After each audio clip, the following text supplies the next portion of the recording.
93 घंटे से एक बूंद पानी की नहीं गई है तुम्हारे कारण। तुम जिम्मेदार हो।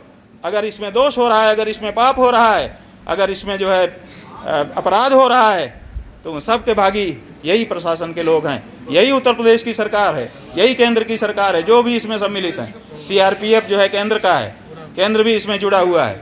क्या इस बारे में विचार नहीं करना चाहिए? अगर शिवलिंग मिला है तो शिवलिंग की पूजा क्यों नहीं होगी? अगर वहाँ मछलियाँ मिली थी तो मछलियों को चारा दिया जा रहा है।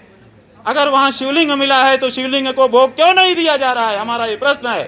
क्या मछलियाँ महत्वपूर्ण हैं और भगवान शिव के प्राण महत्वपूर्ण नहीं है? अरे ठीक है, स्वास्थ्य तो है, तो ठीक है, हमने अपनी बात कह दी। थोड़ी सी कमजोरी जरूर है हमको, हमारे लोग भी हमको रोक रहे हैं। अभी आप देखिए हमारे सामने ये शिवलिंग रखे हुए हैं। ये सब ऐसा नहीं है, सुन लीजिए, इसको ठीक से समझ लीजिए।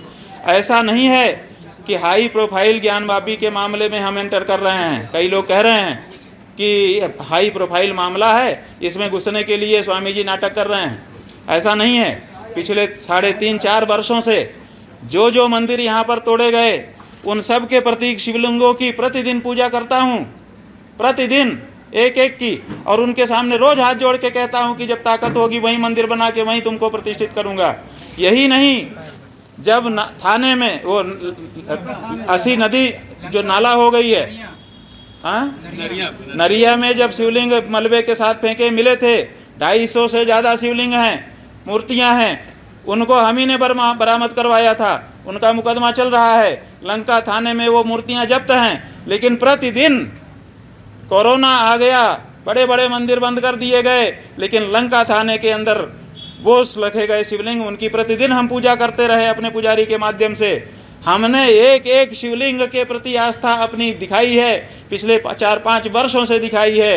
केवल इसी शिवलिंग के लिए हम नहीं लड़ रहे हैं बंधु, आप लोग इस बात को भली भांति जानते भी हो। आप अभी लंका थाने चले जाओ और वहाँ पर देखो कि एक कमरे में शिवलिंग सजे हैं और उनके ऊपर ताज़ा फूल चढ़ा है कि नहीं आज की पूजा का। हमारे पुजारी आचार्य सुरेश जी प्रतिदिन कोरोना में अपने जान का संकट डाल करके जाते थे। पुलिस वाले कहते थे, अरे तेरी पत्नी और तेरे बच्चे अनाथ हो जाएंगे, तू काहे को आ रहा है? लेकिन वो उन्होंने जाना नहीं छोड़ा। क्यों? क्योंकि हम लोग भगवान के प्रति समर्पित लोग हैं। तो हमने केवल कोई हाई प्रोफाइल मामला है उसी को नहीं, जो लो प्रोफाइल मामले थे, जिनकी कोई गणना नहीं थी, जिनको कचरे में आप लोगों ने फेंक दिया था तोड़ करके, उचित प्रकार से संरक्षण का आदेश सुप्रीम कोर्ट ने दिया है। तो शिवलिंग के संबंध में उचित क्या होगा? फिर ये ड्यूली देख लिए, नीचे ये ड्यू है, ड्यूली सम्यक रूप से विधिवत यथोचित विधिवत रूप से इनको आदेश सुप्रीम कोर्ट ने दिया है कि शिवलिंग का संरक्षण हो। अगर गाय का संरक्षण करना होगा तो भूसा डालना पड़ेगा। अगर पौधे का संरक्षण करना है तो पानी से सींचना होगा, प्रकाश और हवा देनी पड़ेगी। अगर मछली का करना है तो उसको दाना देना पड़ेगा। अगर बच्चा है तो दूध उसको देना पड़ेगा। यही यथोचित होता है संरक्षण। तो यहाँ शिवलिंग मिला है तो शिवलिंग का यथोचित संरक्षण क्या है? उसकी पूजा। उसकी पूजा के अतिरिक्त दूसरी कोई विधि नहीं है संरक्षण की। तो ऐसी परिस्थिति में सुप्रीम कोर्ट कह रहा है कि ड्यूली प्रोटेक्ट करो मजिस्ट्रेट वाराणसी को, और magistrate Varanasi is only protecting, not duly protecting. I am asking why district magistrate Varanasi violating supreme court's order, why? और देखिए उसके बाद फिर दूसरा दिन आया। दूसरे दिन 19 तारीख को फिर कोर्ट में केस लगा। जब केस लगा तो हरिशंकर जैन ने खड़ा करके कह दिया कि आज वकील नहीं है उपलब्ध है, इसलिए कल सुना जाए। तो फिर 20 तारीख को 19 तारीख में कुछ नहीं हुआ, ये आदेश हो गया कि 20 को सुना जाए।